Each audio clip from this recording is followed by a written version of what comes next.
How we doing, everybody? Welcome to my weekly roundup for this week. Um, where to start? Okay, so like always, I try to break it down into kind of three areas: what went well, what kind of went a little bit shit, and then some hints and tips, and then eventually what's going to be coming up in the next week. So, kind of looking at the what went well part. So if you kind of follow me on social media, you might have seen that I finally got my SAS funds. Woo! So it took around about 10 months in total to get. A lot of hard work. So the guys from Empowered Pensions, Kevin Wheel and Paul Brooks and Lars Singleton, and Wealth Builders, obviously, they got me through. A lot of hard work gone in, patience. But finally I've got there now, and I'm really looking forward to kind of being able to utilise and deploy these funds. Obviously, I transferred out my defined benefits scheme within my company and put it into a SAS. So I'm using that SAS fund to kind of accelerate my growth for the business, kind of short term, by being able to basically lend money back to the business or purchase commercial properties directly with the SAS. So stay tuned, because there should be some very interesting things that I'm doing with my SAS over the next couple of weeks. But yeah, finally got the money in, so happy days for that. What else happened? Yeah, I also, kind of following on from the meetings I had last week, had a really big meeting again this week with a local councillor and the head of economic development and growth, one of the large towns in the northeast.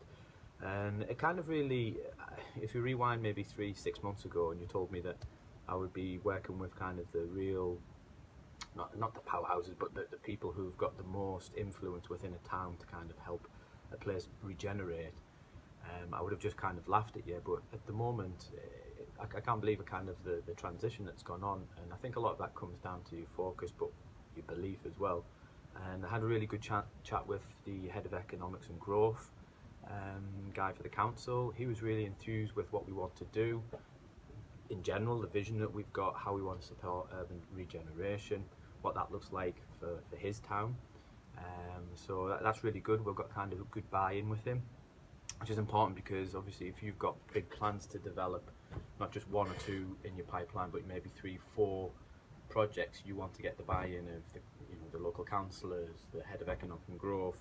They can help influence things when you might have planning issues, or you might come up against other aspects within the public or commercial domain. So really good to have these people working with you as against you. So I had a really good meeting this week that will hopefully translate into a wider scheme proposal. So essentially what it looks like we'll be doing now is going from one development, which we were super happy about, but now potentially doing 4 or 5, and actually creating a whole new area within a town, and helping this particular town grow and attract new people, new young professionals, and a different culture that's moving into the late 2000s, or should I say 2020s, to kind of match that growth similar to like the bigger cities. So it's really exciting. I've got a lot more work to do, but watch this space. Hopefully I will have some more news on how that means, what that looks like in terms of our pipeline. But yeah, really good.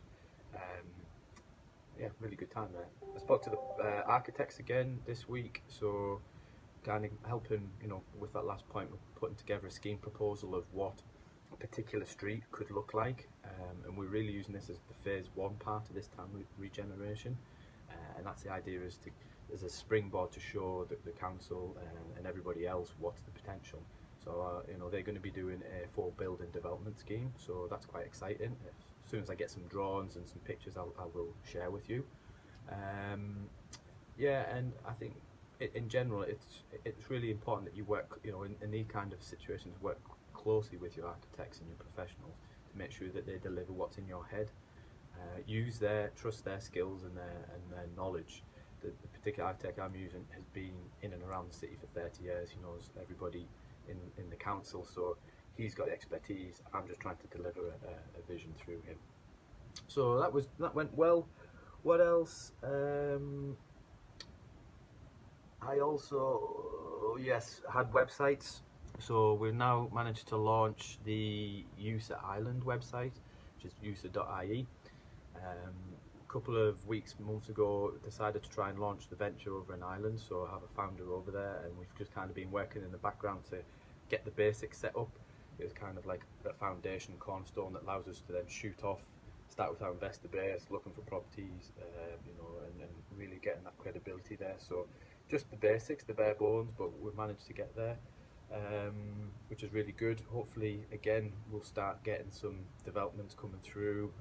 By the end of the year, we're hoping to try and get a couple of offers on a place and hopefully cement something a little bit more. And yeah, so really excited on that. The other big point that kind of went well was we submitted an offer for this, built one of these buildings in the town centre that I've just been talking about. So this is our second offer, hopefully the final one. Really excited by this because this will basically unlock everything for the business. This is one of the first big developments that we'll be looking at doing. It's 49 apartments and then 2 commercial spaces underneath. Basically a sale and a lease back, and if you want to know a little bit more about that, just give me a shout. So hopefully if things go well and we can get into legals within the next couple of weeks, month, I will then be able to share a lot more details with you and let you see what's going on. So it went really well there. What didn't go so well? It's always, every week there's always something that seems to mess up, and I think one of the problems I had this week was a lack of traction with particularly one of the architects that I've been using in this social housing development that we're looking at doing in Hartlepool. Now we've been doing, myself and a potential JV friend or colleague should I say, been working hard on a proposal, and we needed the architect to come up with a kind of translate that into a scheme proposal and a plot plan so that we could then go to the vendor and negotiate a deal. Now, don't seem to be getting any reply and speaking and talking to him. Just a lot of promises, but nothing coming back, which is kind of, well, it's not great if you're if you're a professional. That's what you thrive on. So, not great because obviously that slowed us down in where we want to be.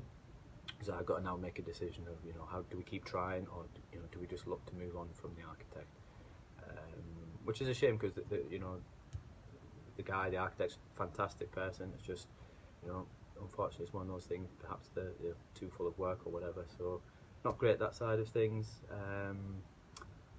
Also had to put an end to one of the London JVs, so I had potential to start with some really good guys and kick off something in London. And I did have the drive and passion to do it. Unfortunately, I didn't have the time, and I was kind of stretching myself too thin. It goes back to what I was saying last week: is focus. Really know what you appreciate, where you guys want to go. I can't help you on that journey. All the best. And it actually took a big relief off me because I didn't feel so pressured that I had to kind of do deal analysis or turn up looking at properties. And you never know. Always leave things. Never burn bridges, always leave things in a good note because you never know when you might need to go back to that. Finally, what else didn't go well? Accounting. I hate accounting. Even though I'm an engineer by background, I still can't stand it. But I spoke to guys at A Accountants with Shaz Nawaz and a guy called Simon, a senior accountant. Really helpful actually, managed to sit down. I use Xero for all my online accounts for the business and personal. And it was really good. I got very good to explained how the year-end accounts are put together, good overview of what my business needs and how we break that down over the year, and also tips moving forward. If you do use Xero, for instance, maybe I can just share a good tip with you.